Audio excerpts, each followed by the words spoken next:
أشرقت أحلامنا كالخيل تعدو في سلام، وبدت أيامنا فجرا بدا بعد الظلام، وبدا يوم جديد. ناظرین السلام علیکم ورحمۃ اللہ وبرکاتہ۔ ہمارے ساتھ موجود ہیں مشہور و معروف عالم دین حضرت مولانا سید سلمان حسینی ندوی صاحب دامت برکاتہ۔ مولانا کل بروز بدھ آپ نے اپنے ایک انٹرویو میں یہ بات کہی کہ مولانا سعد صاحب کاندھلوی دامت برکاتہ نے جو رجوع کیا تھا اس کو قبول کیا جانا چاہیے اور دونوں فریقوں کا احترام کرنا چاہیے، مگر رجوع کے بعد بھی ان کے بعض بیانات وجہ اعتراض بنے ہوئے ہیں، اس پر آپ کا کیا کہنا ہے؟ بسم اللہ والصلاة والسلام علی رسول اللہ۔ مولانا سعد صاحب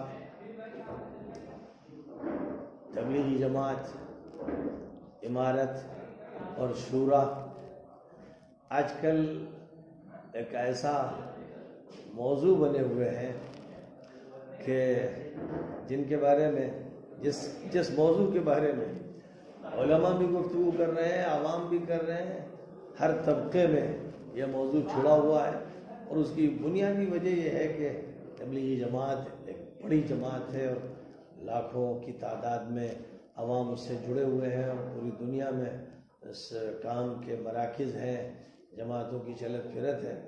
اس لیے جو بات بھی دلی کے مرکز میں پیش آتی ہے یا آئی، یا کہیں اور کوئی بات ہوتی ہے، کسی بیان میں ہوتی ہے یا کسی بات کا اظہار کے مضمون میں کیا جاتا ہے، تو بہت تیزی کے ساتھ وہ بات پھیل جاتی ہے، اور پھر آج کل سوشل میڈیا نے تو چھوٹی سے چھوٹی بات کو، چھوٹے سے چھوٹے شخص کی گفتگو کو پوری دنیا میں پھیلانا شروع کر دیا ہے، تو بڑے انتشار کا دور ہے۔ اس انتشار کے دور میں جب اس طرح کی باتیں چل رہی ہیں اور منفی مثبت تبصرے ہو رہے ہیں، سنجیدہ علماء کی، ذمہ دار علماء کی یہ ذمہ داری ہے کہ وہ حقائق کو واضح کریں۔ نہ خاموشی صحیح ہے اور نہ مخالفانہ موقف درست ہے۔ سب سے پہلے یہ بات ذہن میں رہنا چاہیے کہ اسلام نے جو ہمیں نظام عطا کیا ہے، جو بنیادی عقائد دیے ہیں، جو بنیادی فکر دیا ہے، ہمیں اس فکر سے ہر حال میں جڑا رہنا ہے۔ اگر کوئی بات ایسی ہے کہ جو متفق علیہ عقائد کے خلاف ہے تو اس سے اختلاف کا اظہار ضروری ہے، لیکن اگر کوئی بات ایسی ہے کہ جس میں اختلاف ہے، امت میں اختلاف ہے، مختلف حلقے ہیں، مختلف نظریات ہیں، مختلف تعبیرات ہیں، تو ان کو پھر گوارا کرنا چاہیے۔ یعنی گوارا کرنے کا مطلب یہ نہیں ہے کہ علمی گفتگو نہیں ہونی چاہیے، علمی گفتگو ہونی چاہیے، جیسے مسالک کے سلسلے میں ہوتی رہی، علم کلام کے حلقوں کے بارے میں ہوتی رہی، تصوف کے مختلف حلقوں اور مشربوں کے بارے میں ہوتی رہی، اور جو بھی کسی حلقے کاف کسی فکر کا نمائندہ رہا اس نے اپنی فکر کو بیان کیا۔ تو اگر پوری امت کے نزدیک کوئی بات غلط ہے تو وہ غلط ہے، لیکن اگر پوری امت کے، نہیں پوری امت کے مطلب یہ ہے کہ امت کے جو علماء ہیں، اور امت جب ہم بولتے ہیں تو اس امت کے اندر وہ سب کے سب لوگ داخل ہیں کہ جن کو پہلی صدی سے آج تک امت ہی کے افراد کی حیثیت سے شمار کیا جا رہا ہے، جن کو اسلام سے خارج نہیں کیا گیا ہے۔ تو جو اسلام سے خارج نہیں ہیں، مسلمان شمار ہو رہے ہیں، ان کے درمیان نقطۂ نظر کے اختلافات رہے ہیں، اور ان اختلافات پہ گفتگو بھی ہوئی ہے، لیکن امت ہی میں وہ سب موجود رہے ہیں، گفتگویں ہوتی رہی ہیں، بحثیں ہوتی رہی ہیں، اور ضرورت اس بات کی رہی ہے کہ اختلاف کا ادب سیکھا جائے۔ اختلاف ہوتے ہوئے ہمیں کیا موقف اختیار کرنا ہے۔ اب وہ اختلاف چاہے ابو حنیفہ اور مالک اور شافعی اور احمد اور اوزاعی اور سفیان ثوری اور اسحاق بن راہویہ وغیرہ کا ہو، یا وہ اختلاف ابو الحسن اشعری کا ہو، ابو منصور ماتریدی کا ہو، سلفی نقطۂ نظر کا ہو، یا وہ اختلاف نقشبندی ہو اور چشتی ہو، سہروردی ہو، یہ جتنے بھی اختلافات ہیں، اور یہ اختلافات نظریات کے بھی ہیں اور ان نظریات میں کبھی تشدد میں کسی صحیح مسلک والے کو کسی نے شیعہ کہہ دیا اور کسی نے ناصری کہہ دیا اور کسی نے اہل سنت ہونے کا دعویٰ کر دیا اور کسی کو مرجی کہہ دیا اور کسی کو صاحب الرائے المذموم کہہ دیا. یہ سب ہوا ہے. جو بڑے بڑے اہل سنت علماء ہیں انہوں نے ابو حنیفہ کو مرجی کہا، یعنی امت کے اہل سنت کے حلقے سے نکال کر کہہ دیا کہ یہ ارجا کا نظریہ رکھتے ہیں. کتابوں میں اس پر بڑی بحثیں ہیں. ایسے یہ کہ وہ رائے پر عمل کرتے ہیں، حدیث نہیں قبول کرتے، ان کو تو صرف 17 حدیثیں معلوم تھی. اب یہ کتنی خطرناک باتیں ابن خلدون نے لکھ دی ہیں اور کتنے بہت سے علماء نے اس طرح کی باتیں لکھ دی ہیں اور یہ الزامات لگا دی. اور عام طور پر محدثین نے ابو حنیفہ کو صاحب الرائے کہا اور یہ کہ وہ حدیث کے منکر ہیں، ان کے خلاف موقف اختیار کیا. یہ کیونکہ ہوا ہے سب. تو جب تاریخ ہماری اس طرح کے اختلافات سے بھری ہوئی اور ہم آج ان لوگوں کو بھی مان رہے ہیں جنہوں نے ابو حنیفہ پر الزام لگایا ارجا کا یا اس کا کہ وہ رائے پر عمل کرتے تھے، حدیث پر عمل نہیں کرتے تھے یا ہمیشہ حدیث پر عمل نہیں کرتے تھے، انہیں بھی ہم بڑا محدث مان رہے ہیں اور ساتھ ساتھ ابو حنیفہ کو امام اعظم مان رہے ہیں. اگر ہمارے دل میں یہ وسعت ہے اور ہم علمی بحثیں کرتے ہیں تو پھر آج جو مسائل پیش آ رہے ہیں ان میں بھی ہمیں یہی موقف اختیار کرنا چاہیے. یعنی ایسا تشدد اختیار نہیں کرنا چاہیے، غلو اختیار نہیں کرنا چاہیے، کسی ایک رائے کو ہی صرف آخری نہیں سمجھنا چاہیے، دوسرے کے لیے ساری گنجائشیں بند ہوں. یہ موقف صحیح نہیں. اور اس موقف کو اختیار کر کے پھر اپنے بارے میں یہ دعویٰ کرنا کہ ہم صحیح ہیں اور دوسرا غلط ہے، اس میں بہت سے جھول ہیں. سب سے زیادہ جو خطرناک بات ہوتی ہے کہ اختلافات پیدا ہوں اور وہ اختلافات پھر اس پوری امت میں نزاع کا ذریعہ بن جائیں، امت میں ایک جنگ ہونے لگے، لوگ فرقوں میں تبدیل ہو جائیں، مسجدیں خالی کرائی جائیں، سامان پھینکا جائے. یہ تو کھلا ہوا جرم ہے، ظلم ہے، ذاتی ہے، تعدی ہے، جس کی کوئی گنجائش نہیں. ان تمام اختلافات کے بعد امت میں اتحاد ہونا چاہیے. اگر ہمارے محدثین نے، امام بخاری نے، امام مسلم نے حدیثیں، جن حدیثوں کو بہت اعلیٰ درجے کی صحیح حدیث قرار دیا گیا، ان حدیثوں کو لینے کے لیے شیعوں کے سامنے، مرجیہ کے سامنے، خوارج کے سامنے زانو تلمس طے کیا. آج جو لوگ بھی علم حدیث سے واقف ہیں وہ جانتے ہیں کہ جن کو دوسرے فرقوں میں شمار کیا گیا ان سے بھی حدیثیں لی گئی اور ان کی حدیثوں کو معتبر مانا گیا اور بخاری میں جگہ دی گئی. تو اگر بخاری اور مسلم جس کو مانتے ہیں صحیح ہے، بخاری اور مسلم صحیح ہے اور یہ بھی جانتے ہیں، جو جانتے ہیں، جو نہیں جانتے انہیں جاننا چاہیے کہ محدثین نے، ابن الصلاح نے، عراقی نے، ابن حجر نے، سیوطی نے، جتنے بھی محدثین ہیں علوم حدیث پہ لکھنے والے، سب نے لکھا ہے، پوری فہرست دی ہے کتنے شیعوں سے، کتنے مرجیہ سے، کتنے خوارج سے بخاری نے روایتیں لی. تو اگر ان سے جو دوسرے فرقے کے شمار ہوئے ان سے بھی روایتیں لی جا رہی ہیں اور ان کی روایتوں کو آپ صحیح بھی مان رہے ہیں، حجت مان رہے ہیں، بخاری میں ان کو جگہ دی جا رہی ہے، اس کا مطلب یہ ملا کہ اسلام میں بڑی وسعت ہے اور دائرہ بہت تنگ نہیں ہے. اور بنیادی نظریات کے اختلاف کے باوجود بھی ہمارا آپس کا تعلق استادی و شاگردی اور بہتر روابط رہ سکتے ہیں، انہیں رہنا چاہیے. تو سب سے بڑا مسئلہ ہے وَأَنَّ هَذِهِ أُمَّتُكُمْ أُمَّةً وَاحِدَةً، امت ایک ہے. اور حضور پاک علیہ السلام نے عقائد کی وہ تفصیلات نہیں بیان کی جو بعد میں علماء نے عقائد کے نام سے بیان کر کے امت میں بہت سے مسائل کھڑے کر دیے. اس طرح کے چھوٹی چھوٹی باتوں پر امت سر پھوڑنے لگی. حضور پاک علیہ السلام نے جب مسلمانوں کو اسلام کی وسعت سمجھائی تو کبھی تو یہ تک کہہ دیا من قال لا الہ الا اللہ دخل الجنہ. کہیں ذرا تھوڑی سی توسیع فرمائی تو من صلی صلاتنا واستقبل قبلتنا واکل ذبیحتنا فذلک المسلم، جو ہماری طرح نماز پڑھے، ہمارے قبلے کی طرف رخ کرے، ہمارا ذبیحہ کھائے، بس وہ مسلم ہے.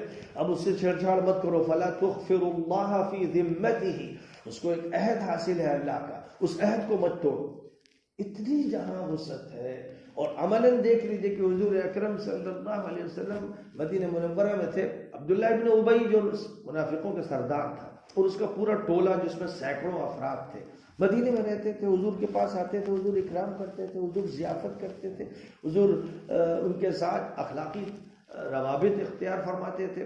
کبھی بھی ان کے ساتھ آپ نے کوئی بدگوئی نہیں کی، جانتے ہوئے کہ یہ منافق ہے، قرآن ان کو منافق کہہ رہا ہے، لیکن وہ مسجد میں آتے تھے، ان کے ساتھ آپ اٹھتے بیٹھتے تھے، اور کسی کا انتقال ہو جاتا تو نماز جنازہ پڑھاتے تھے، یہاں تک کہ سردار منافقین عبداللہ ابن ابی کی نماز جنازہ پڑھائی، اور ان کے بیٹے عبداللہ نے حضور سے کہا کہ اپنی قمیص عطا فرما دیں تاکہ ان کو ہم پہنا دیں، تو آپ نے اپنی قمیص عطا فرمائی، اور پھر قبر میں اتارنے میں بھی آپ شریک ہوئے، تو اب اس سے زیادہ کیا ہو سکتا ہے؟ جس کے بارے میں طے شدہ ہے کہ وہ سردار منافقین تھا، یعنی اس کا ایمان ہی معتبر نہیں ہے۔ قرآن پاک کے بیانات کے مطابق عائشہ صدیقہ پر الزام لگانے میں وہی اصل ذمہ دار تھا، اس کے باوجود حضور کا یہ رویہ، حضور کا یہ عمل، حضور کے یہ تعلقات، حضور کا یہ اکرام، اور تمام ان افراد کے ساتھ جو منافق تھے حضور کے ساتھ نماز پڑھتے تھے، حضور کی مجلس میں بیٹھتے تھے، حضور ان کے ساتھ اکرام کا معاملہ کرتے تھے، جانتے ہوئے کہ ان کے حالات صحیح نہیں۔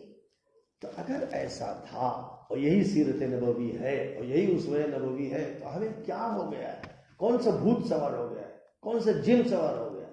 کون سی مصیبت اس امت پر آ گئی ہے کہ بس دھڑوں میں بٹتی چلی جا رہی؟ یا دیوبند کے 2 ٹکڑے نہیں ہوئے؟ مظاہر علوم کے 2 ٹکڑے نہیں ہوئے؟ جمعیت العلماء کے 2 ٹکڑے نہیں ہوئے؟ تبلیغ کے اب 2 ٹکڑے ہو گئے؟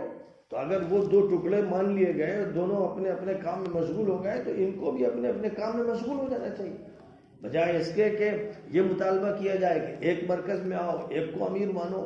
اگر وہ 2 حلقوں میں ہے تو ٹھیک ہے، جیسے 2 مسجدیں بنا دی جائیں، اگر کوئی مسجد زرار نہ کہلائی جا سکے کہ قریب میں صرف اس لیے بنائی جائے کہ وہ مسجد آباد نہ ہو، تو وہ غلط ہے۔ لیکن اگر کام جو ہے صحیح بنیادوں پر ہو رہا ہے، وہ بھی جو کام کر رہے ہیں وہ صفات ستہ پر کر رہے ہیں، یا جو بنیادی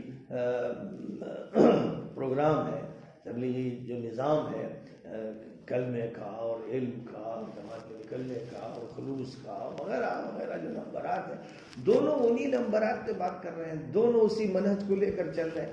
اب اگر ایک شخص کی طرف سے کچھ ایسے بیانات ہوئے جو بیانات صحیح نہیں سمجھے گئے اور ان کا شکوہ کیا گیا اور دیوبند میں استفتاء پیش کیا گیا، تو دیوبند نے جو عمل کیا وہ بھی اپنی جگہ صحیح تھا کہ دارالافتاء میں استفتاء آیا تو انہوں نے فتویٰ دیا، اس کے مطابق جو ان کی معلومات ہیں، جو ان کے یہاں فتاویٰ ہیں، جو ان کے یہاں ذہن ہے، اس کے مطابق انہوں نے یہ بتایا کہ یہ غلط ہے، یہ غلط ہے، اور انہوں نے پھر رجوع کیا کہ بھائی میرا وہی مسلک ہے جو دیوبند کا مسلک ہے، جماعت اسی مسلک پر ہے، جماعت اس سے ہٹی ہوئی نہیں ہے، اور میں ان کے تابع ہوں، تحریری طور پر یہ بیان دیا۔ تو اب اس کے بعد اختلاف باقی نہیں رہنا چاہیے تھا، ان کے رجوع کو قبول کرنا چاہیے تھا، یہ دیوبند کی ذمہ داری تھی، علماء کی ذمہ داری تھی، سب کی تھی۔ لیکن میں یہ کہتا ہوں کہ دیوبند کو چاہیے تھا کہ وہ یہ کہتے کہ آپ کا رجوع تسلیم ہے، کیونکہ آپ رجوع کر رہے ہیں، لیکن آئندہ آپ احتیاط کریں، اور ہم ایک کمیٹی 3 افراد 3 علماء کی بنا دیتے ہیں کہ جو نگاہ رکھیں گے کہ اگر کوئی بات غلط ہو جائے، کوئی بیان غلط ہو جائے تو اس پر آپ کو متنبہ کر دیں گے، بتا دیں گے کہ یہ بات غلط ہے اور اس کو تسلیم نہیں کیا جائے گا، یعنی دیوبندی مسلک کے نقطۂ نظر سے غلط ہے تو آپ اس کو غلط مانیے، کیونکہ آپ کہہ رہے ہیں کہ ہمارا وہی مسلک ہے جو دیوبند کا ہے۔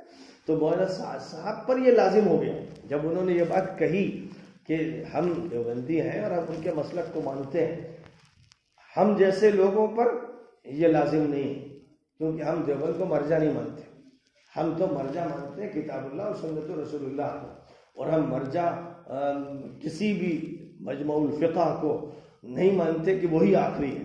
مراکش سے فتویٰ آئے، لیبیا سے آئے، تیونس سے آئے، الجزائر سے آئے، انڈونیشیا سے آئے، ملیشیا سے آئے، دنیا کے کسی طبقے سے آئے، رابطہ عالم اسلامی کا کوئی فتویٰ آئے تو ہم اسے چیک کرتے ہیں، ہم اس کو مرجع نہیں مانتے، ہم اس کے سامنے سر نہیں جھکاتے، کیونکہ اللہ تعالیٰ نے اتنا علم دیا ہے قرآن و سنت کا کہ ہم اس پر غور کر سکتے ہیں، فیصلہ کر سکتے ہیں۔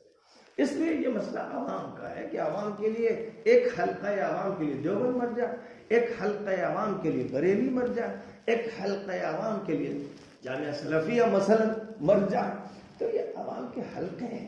اب اسی طرح جب مولانا صاحب نے یہ کہہ دیا، اگر مان لیا کہ دیوبند ہمارا مرجع، تو وہ اب ان پر لازم ہے کہ وہ دیوبند کی بات مانیں، یعنی فکری و نظریاتی بات دیوبند کی تسلیم کریں۔ اس لیے اگر ان کے رجوع کے بعد کوئی بات وہ ایسی کہہ رہے ہیں جس سے دیوبند کے علماء متفق نہیں ہیں تو ان کو رجوع پھر کرنا چاہیے۔ ان سے تو میں یہ کہوں، کیونکہ آپ نے یہ عہد کیا ہے، آپ یہ کہہ چکے ہیں کہ ہم دیوبند کے مسلک سے متفق ہیں اور ہم ان سے ہٹ کر بات نہیں کرتے. اگر آپ نے کہہ دیا ہے اور آپ نے مان لیا ہے تو پھر اب آپ کو اس کا التزام کرنا چاہیے، اس کی پابندی کرنی چاہیے. اگر وہاں علماء یہ کہیں کہ آپ فلاں مسئلے میں غلطی کر رہے ہیں تو آپ کو اپنی غلطی مان لینا چاہیے اور پھر اس سے رجوع کرنا چاہیے.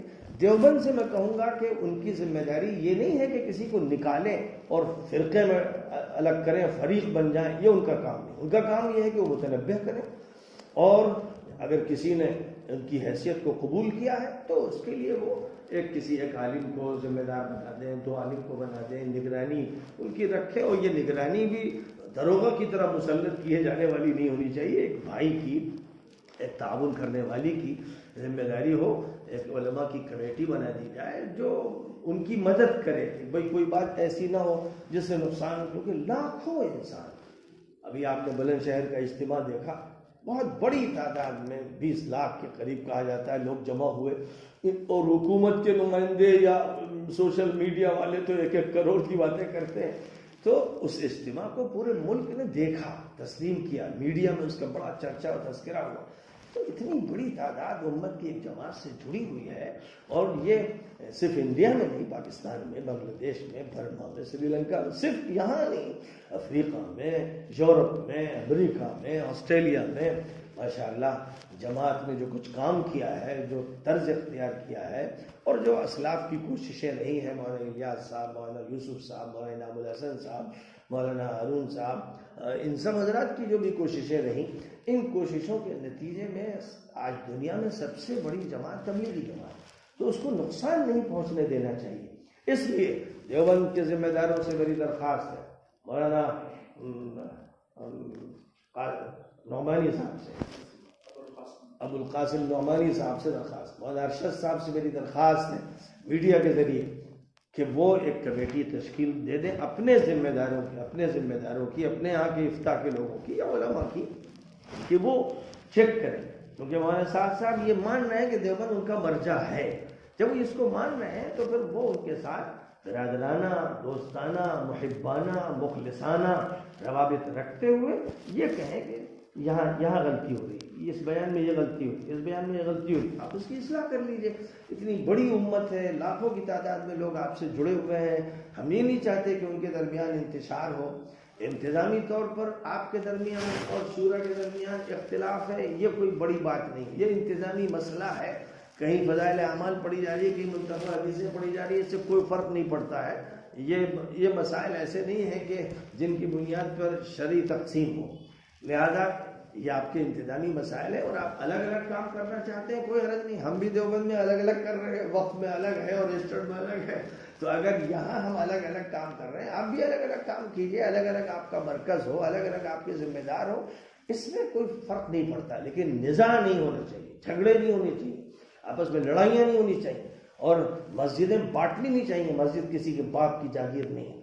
مولانا سعد کا حلقہ ہو یا مولانا ابراہیم صاحب اور احمد لاڈ کا حلقہ، کسی مسجد سے کسی جماعت کو وہ روک نہیں سکتے. اگر کسی جماعت کو کسی مسجد سے روکتے ہیں، اگر کسی جماعت کو مسجد سے نکالا جاتا ہے تو یہ وہی عمل ہے جو مشرکوں کا تھا، کافروں کا تھا، مجرموں کا تھا. ومن اظلم ممن منع مساجد اللہ ان یذکر فیہا اسمہ وسعی فی خرابها. اس کی بالکل اجازت نہیں دی جا سکتی. اس لیے یہ بات واضح ہو جانی چاہیے کہ مسئلے کو حل کرنے کے لیے آگے بڑھیے. اور آگے بڑھنے کا طریقہ یہ ہے کہ جب مولانا صاحب یہ کہتے ہیں کہ ہم دیوبند کو مانتے ہیں تو دیوبند والوں کو چاہیے کہ وہ سرپرستی کریں، وہ فریق نہ بنے، کسی ایک فریق کے حوالے نہ ہو جائیں یا صرف اس کی سرپرستی نہ کریں، بلکہ دونوں فریقوں نے مانتے ہیں. تو دونوں فریق کے درمیان اگر صلح یہ نہیں کرا سکتے کہ ایک مرکز میں جمع کر دیں تو کم از کم الگ الگ مرکزوں میں رہتے ہوئے دینی رہنمائی کریں، فکری رہنمائی کریں، فقہی رہنمائی کریں، اور یہ رہنمائی مخلصانہ ہو، خیر خواہانہ ہو، جس میں یہ بو بھی نہ آئے کہ وہ الگ ہیں، یہ الگ ہیں اور دھڑے بن گئے ہیں. کتنی خطرناک بات ہے کہ آج علماء ایک دھڑا بن رہے ہیں. گویا عوام کو آپ کس کے حوالے کر رہے ہیں؟ آپ ایک فرقہ بنانا چاہتے ہیں؟ تو جو علماء اس طرح کی بات کر رہے ہیں کہ ایک فرقے کی طرف ڈھکیل رہے ہیں، یہ غلط کام کر رہے ہیں. فرقوں کو لانا ہے جنت کی طرف. شیعوں کو آپ سنی بنائیے، جو معتزلی تھے ان کو محدث بنائیے، اور جو کسی بھی دوسرے حلقے میں ان کو قریب لائیے. اسلام یہ سکھاتا ہے, نبی یہ سکھاتے ہیں. کافروں کے لیے تڑپتے تھے, روتے تھے, کلستے تھے, ان کے لیے دعا کرتے تھے اور ان کے لیے نکلتے تھے, کافروں کے لیے کہ جہنم میں نہ جائیں.